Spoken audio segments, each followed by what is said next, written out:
in the dairy sector. So we would now like to share with you and showcase this outstandingly remarkable and inspiring, transformational and progressive journey of the Indian dairy sector through a short film. And may I request our Honorable Prime Minister, sir, to kindly launch this film with a click of the remote and to declare the IDF World Dairy Summit 2022 open. India, the land of many regions, numerous languages, and 1.3 billion hearts. We look different. We speak different. We eat different. But what we wish is the same. Sarve bhavantu sukhinah, sarve santu niramayaha. May all be happy, may all be healthy. So that together we all stand in the spirit of Ek Bharat Shreshtha Bharat. And this spirit is truly exemplified with one emotion in every heart: milk. An emotion etched in our culture so deeply that without dairy, our daily life is unthinkable. Dairy consumption in India has evolved over time. The National Dairy Development Board implemented Operation Flood in the 70s, which made the cooperative model emerge as the backbone of India's mighty dairy sector. India has come a long way from being a milk deficit nation to becoming a self-sufficient nation in milk, largely produced by small and marginal farmers, which tells the success story of our hardworking farmers and reflects the strength of rural India. Since 2014, under the dynamic leadership of our Honorable Prime Minister, Shri Narendra Modi, India's dairy sector has flourished multifold. Milk production increased by more than 44% over the last 8 years, growing at an astounding rate of 6%, which is 3 times faster than the world average. Today, India contributes about 23% of the global milk production. To support the dairy sector, the Government of India, under the guidance of Honorable Prime Minister Shri Narendra Modi, has implemented various schemes in the areas of milk production and processing, animal vaccination, dairy infrastructure development, animal identification system, etc. Recognizing the contribution of the sector in the Indian economy, a dedicated Ministry of Fisheries, Animal Husbandry and Dairying and Ministry of Cooperation have been created. India's Nari Shakti and the dairy sector flourished hand in hand, helping over 60 lakh women milk farmers of the country to achieve economic independence and secure the future for the next generation. Through innovation and transformation, dairy found its multiple forms with products like ice creams, sweets, chocolates, ghee and paneer. Dairy added delight and nutrition to the lives of many. Now, India is all set to further expand the growth in milk production over the next decade. This could pave a way to ramp up exports. The government is setting up village-level dairy infrastructure under a national action plan on dairy development to increase the share of organized milk handling. Concentrated efforts are being made in the areas like smart animal management, digitalization, traceability, and economizing dung by promoting manure management. So, milk flowed over the years has different emotions. It's the hope for every Indian farmer. It's the nutritional delight of every Indian home. It's an emotion called milk. And that's why 100 million dairy farmers thank our Honorable Prime Minister for inaugurating the International Dairy Federation World Dairy Summit 2022. Come, let's raise a toast with a glass full of emotions, a glass full of milk. So, ladies and gentlemen, as we raise a toast to this flourishing Indian dairy sector with a glass of milk, I think we also agree that the dairy sector has a very vital role and responsible role towards the realization of the Sustainable Development Goals, especially SDG 1, 3, 5, 8, and 10. But then the advancement of these goals definitely require a very determined will and a leadership which is as global, which is as vocal for local as for global.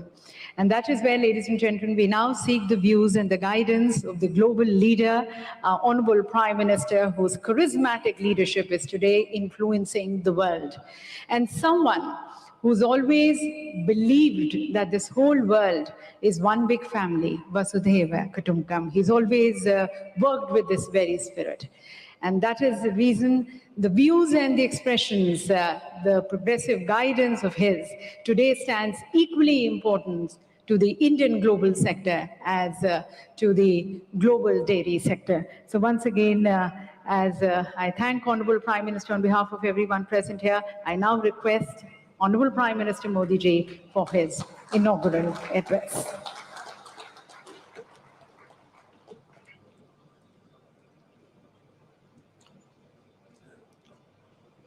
Uttar Pradesh के लोकप्रिय मुख्यमंत्री योगी आदित्यनाथ जी, केंद्रीय मंत्रिमंडल में मेरे सहयोगी श्री पुरुषोत्तम रूपाला जी, अन्य मंत्रीगण, सांसदगण, इंटरनेशनल डेयरी फेडरेशन के अध्यक्ष प्री बजाले जी, आईडीएफ के डीजी कैरोलिन हेमंड जी, यहाँ उपस्थित अन्य महानुभावी, देवी और सज्जनों, मुझे खुशी है कि आज डेयरी सेक्टर के दुनिया भर के एक्सपर्ट्स और इनोवेटर्स भारत में एकजुट हुए हैं। मैं वर्ल्ड डेयरी समिट में अलग अलग देशों में, अलग अलग देशों से आए हुए सभी महानुभावों का भारत के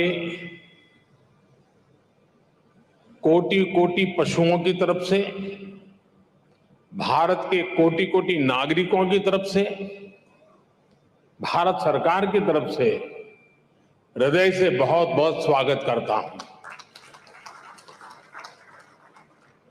डेयरी सेक्टर का सामर्थ्य ना सिर्फ ग्रामीण अर्थव्यवस्था को गति देता है, बल्कि ये दुनिया भर में करोड़ों लोगों की आजीविका का भी प्रमुख साधन है।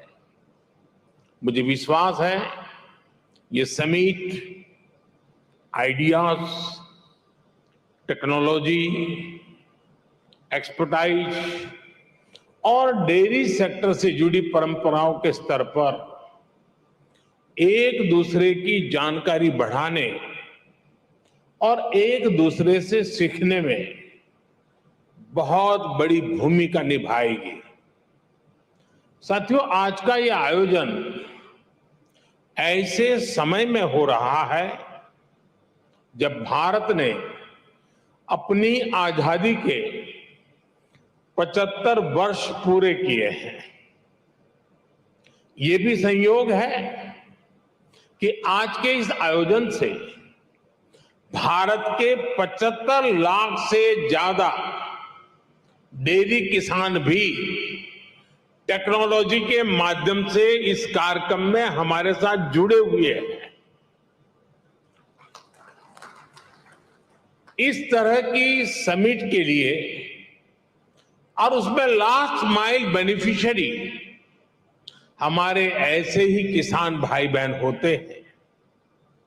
मैं वर्ल्ड डेयरी समिट में अपने किसान साथियों का भी स्वागत करता हूं, उनका अभिनंदन करता हूं।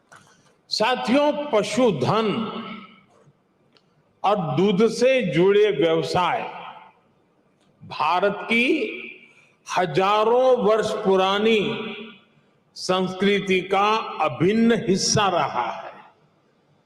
हमारी इस विरासत ने भारत के डेयरी सेक्टर को कुछ विशेषताओं से सशक्त कर दिया है। इस समिट में दूसरे देशों से जो एक्सपर्ट आए हैं, मैं उनके सामने इन विशेषताओं का विशेष रूप से उल्लेख करना चाहता हूं। साथियों, विश्व के अन्य विकसित देशों से अलग भारत में डेयरी सेक्टर की असली ताकत छोटे किसान है।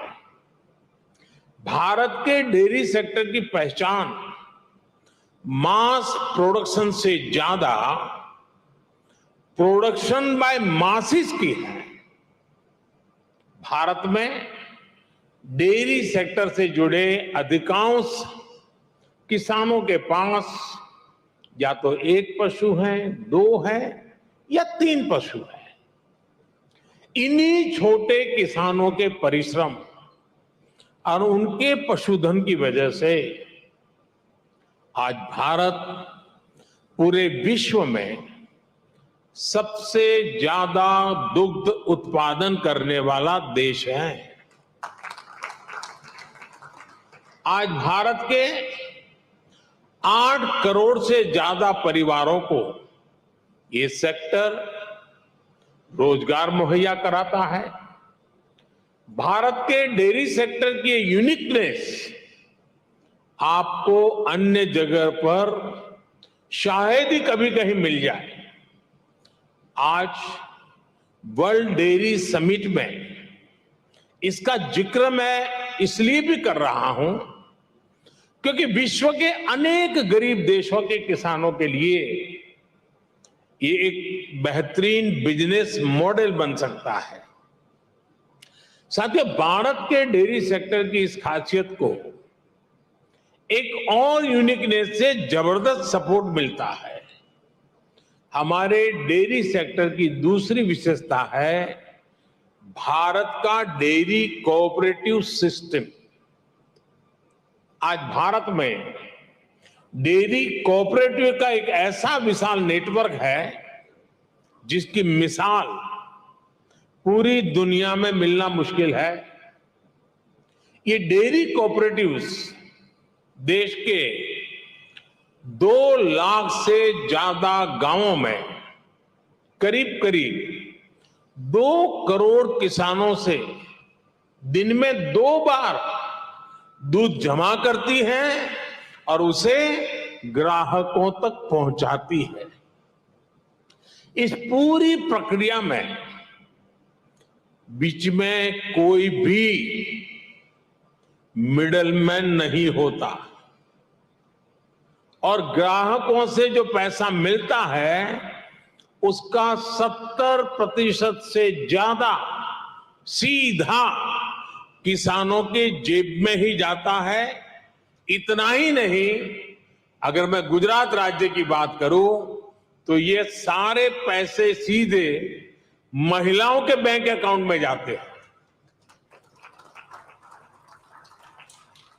पूरे विश्व में इतना ज्यादा रेशियो किसी और देश में नहीं है। अब तो भारत में हो रही डिजिटल क्रांति की वजह से डेयरी सेक्टर में ज्यादातर लेन देन बहुत तेजी गति से होने लगी है। मैं समझता हूं भारत की डेयरी कोऑपरेटिव्स की स्टडी, उनके बारे में जानकारी, डेयरी सेक्टर में डेवलप किया गया डिजिटल पेमेंट सिस्टम दुनिया के बहुत से देशों के किसानों के बहुत काम आ सकता है। इसलिए भारत के डेयरी सेक्टर की एक और बड़ी ताकत है, एक और यूनिकनेस है हमारी इंडिजिनस स्पीशीज। भारत के पास गायों की, भैंसों की जो स्थानीय ब्रीड है वो कठिन से कठिन मौसम में भी सरवाइव करने के लिए जानी जाती है। मैं आपको गुजरात की बन्नी भैंस का उदाहरण देना चाहूंगा। ये बन्नी भैंस कच्छ के रेगिस्तान और वहां की परिस्थितियों से ऐसी घुल मिल गई है कि देखकर कई बार हैरानी होती है। दिन में बहुत ही भयंकर धूप होती है, बहुत गर्मी होती है, कड़क धूप होती है। इसलिए ये बन्नी भैंस रात के कम तापमान में घास चरने के लिए निकलती है। विदेश से आए हमारे साथी ये जानकर के भी चौंक जाएंगे कि उस समय बन्नी भैंस के साथ कोई उसका पालक, उसका किसान उसके साथ नहीं होता है। वो गांव के पास बने चारगांव में खुद ही जाती है। रेगिस्तान में पानी कम होता है, इसलिए बहुत कम पानी में भी बन्नी भैंस का काम चल जाता है। बन्नी भैंस रात में 10-10, 15-15 किलोमीटर दूर जाकर घास चरने के बाद भी सुबह अपने आप खुद घर चली आती है। ऐसा बहुत कम सुनने में आता है कि किसी की बन्नी भैंस खो गई हो या गलत घर में चली गई हो। मैंने आपको सिर्फ बन्नी भैंस का ही उदाहरण दिया है, लेकिन भारत में मुर्रा, मेहसाणा, जाफराबादी, नीली रवि, पंढरपुरी जैसी अनेक जात नस्लें भैंस की आज भी अपने अपने तरीके से विकसित हो रही है। इसी तरह गाय हो, उसमें गीर गाय, सहीवाल, राठी, कांकरेज, थार पारकर, हरियाणा, ऐसी ही कितनी गाय की नस्लें हैं जो भारत के डेयरी सेक्टर को यूनिक बनाती है। भारतीय नस्ल के ये ज्यादातर पशु क्लाइमेट कंफर्टेबल भी होते हैं और उतने ही एडजस्टिंग भी। साथियों, अभी तक मैंने आपको भारत के डेयरी सेक्टर की 3 यूनिकनेस बताई है जो इसकी पहचान है। छोटे किसानों की शक्ति, कोऑपरेटिव की शक्ति और भारतीय नस्ले पशुओं की शक्ति मिलकर एक अलग ही ताकत बनती है। लेकिन भारत के डेयरी सेक्टर की एक चौथी यूनिकनेस भी है जिसकी उतनी चर्चा नहीं हो पाती, जिसको उतना रिकग्निशन नहीं मिल पाता। विदेश से आए हमारे मेहमान संभवतः ये जानकर के हैरान हो जाएंगे कि भारत के डेयरी सेक्टर में विमेन पावर 70% वर्कफोर्स का प्रतिनिधित्व करती है।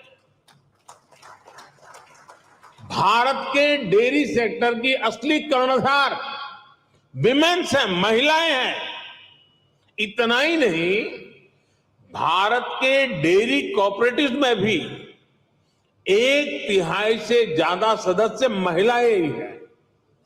आप अंदाजा लगा सकते हैं, भारत में जो डेयरी सेक्टर 8.5 लाख करोड़ रुपए का है, जिसकी वैल्यू धान और गेहूं के कुल प्रोडक्शन से भी ज्यादा है, उसकी ड्राइविंग फोर्स भारत के ग्रामीण क्षेत्र में रहने वाली महिलाएं हैं, हमारी माताएं हैं, हमारी बेटियां हैं।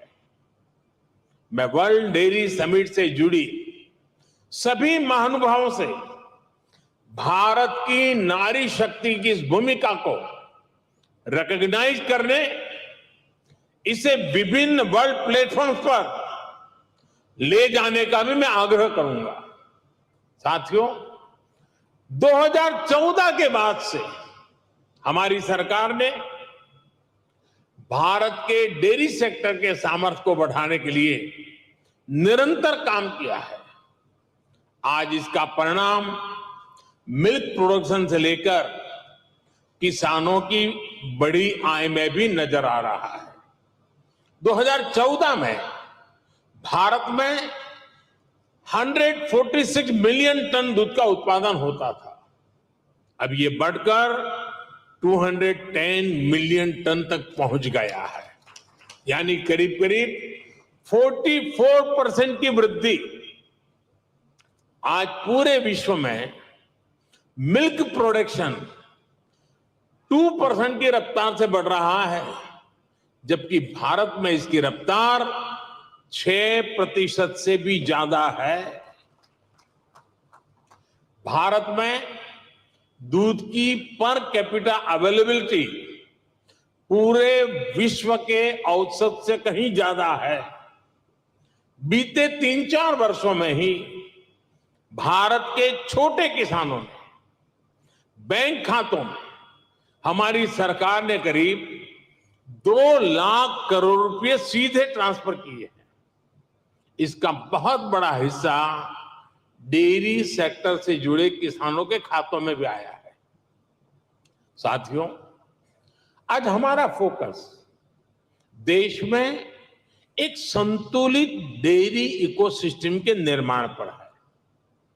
एक ऐसा इकोसिस्टम जिसमें हमारा ध्यान दूध और उससे जुड़े उत्पादों की क्वालिटी पर तो है ही, बल्कि दूसरी चुनौतियों के समाधान पर भी है।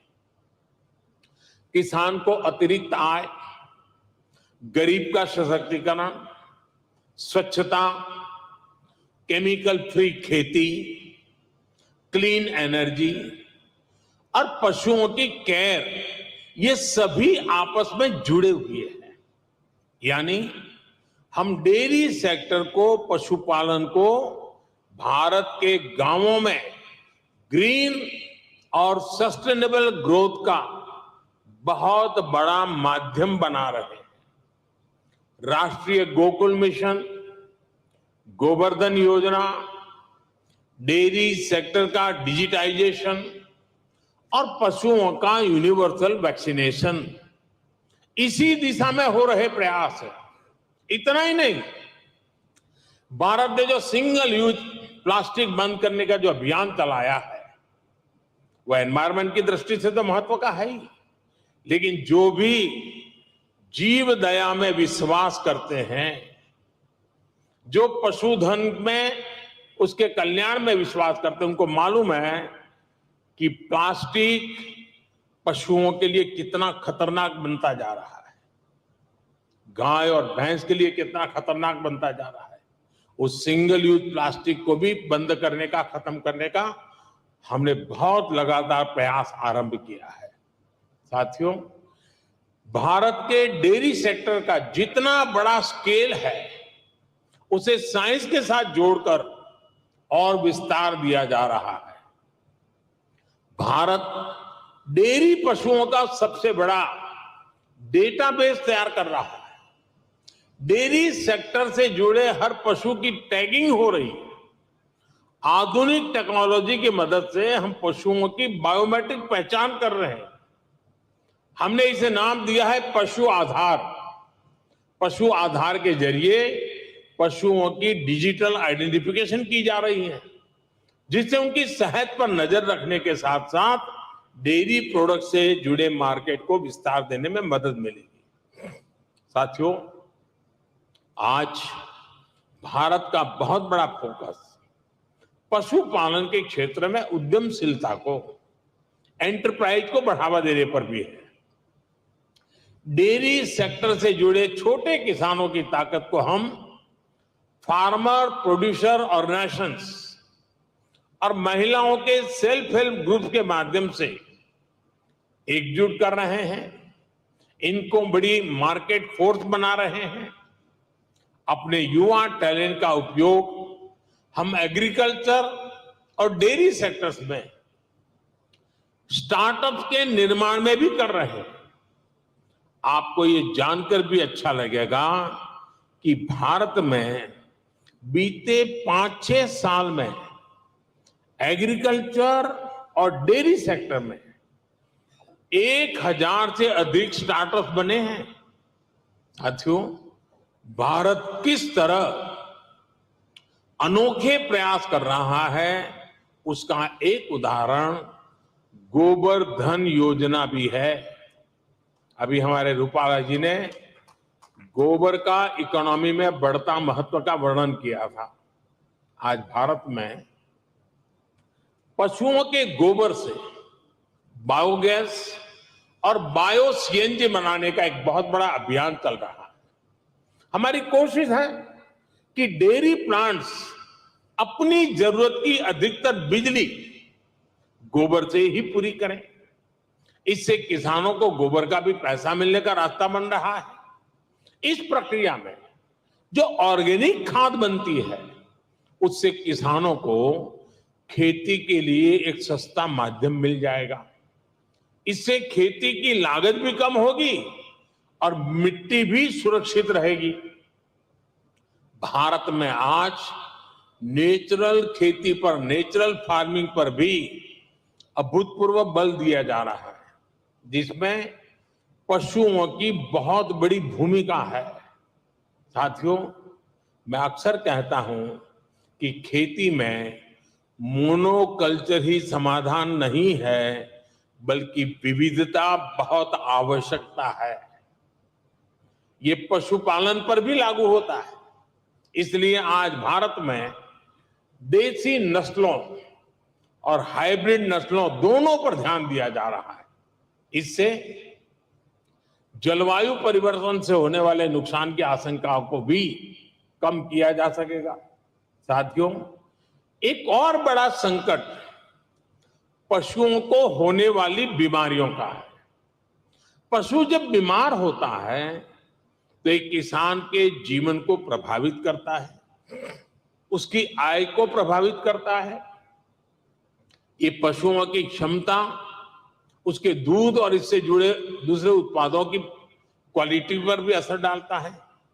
इसलिए भारत में हम पशुओं के यूनिवर्सल वैक्सीनेशन पर भी बल दे रहे हैं। हमने संकल्प लिया है कि 2025 तक हम 100% पशुओं को फूट एंड माउथ डिसीज और ब्रुसेलोसिस की वैक्सीन लगाएंगे। हम इस दशक के अंत तक इन बीमारियों से पूरी तरह से मुक्ति का लक्ष्य लेकर चल रहे हैं। साथियों, आज आपके बीच चर्चा करते हुए मैं डेयरी सेक्टर के सामने आई सबसे ताजा चुनौती का भी जिक्र करूंगा। पिछले कुछ समय में भारत के अनेक राज्यों में लंपी नाम की बीमारी से पशुधन की क्षति हुई है। विभिन्न राज्य सरकारों के साथ मिलकर केंद्र सरकार इसे कंट्रोल करने की पुरजोश कोशिश कर रही है। हमारे वैज्ञानिकों ने लंपी स्किन डिसीज की स्वदेशी वैक्सीन भी तैयार कर ली है। वैक्सीनेशन के अलावा जांच में तेजी लाकर पशुओं की आवाजाही पर नियंत्रण रखकर उस बीमारी को काबू करने की कोशिश की जा रही है। साथियों, पशुओं का वैक्सीनेशन हो या फिर दूसरी टेक्नोलॉजी, भारत पूरी दुनिया के डेयरी सेक्टर में कंट्रीब्यूट करने के लिए और सभी साथी देशों से सीखने के लिए हमेशा तत्पर रहा है।